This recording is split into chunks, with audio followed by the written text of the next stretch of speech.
انا رايح اعزي، هدخل العزا احس ان انا قاعد في قهوه بلدي؟ ايه قله الذوق وقله الادب وقله الاحترام وايه التصرفات اللي الناس بقت بتعملها دي؟ انت قاعد في عزا، عزا ده يعني في حرمه للميت وفي تعمل حساب لاهل الميت اللي قاعدين يعني مكسورين على اللي ميت لهم، وتعمل حساب ان في قران شغال.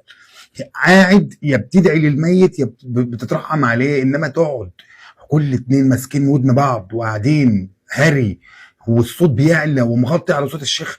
ايه قله الذوق وقله الادب دي؟ اقسم بالله حاجه يعني الواحد مش قادر يوصفها ازاي، الواحد مش قادر يوصفها ازاي. وموضوع البوفيه اللي بيتعمل في العزا ده، الناس اللي قاعده اللي ما عندهاش ريحه الدم، اللي بيطلب شاي خفيف سكر زياده، واللي عايز قهوه مانو، واللي عايز ينسون احنا مش قاعدين في قهوه يا جماعه، اقسم بالله انتوا مش قاعدين في قهوه.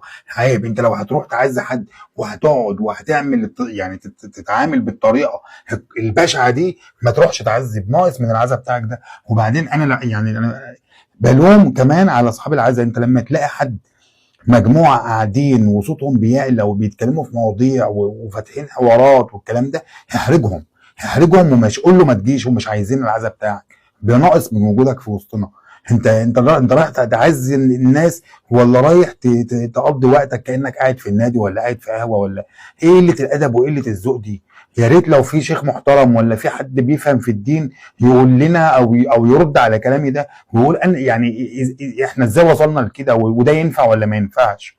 حد يرد عليا ويقول لي ده ينفع ولا ما ينفعش. هو ينفع انك تبقى قاعد في عزا وليه في حرمه ميت وفي ناس قاعده مكسوره وناس زعلانه وفي قران شغال وانت قاعد عمال تتكلم وتهري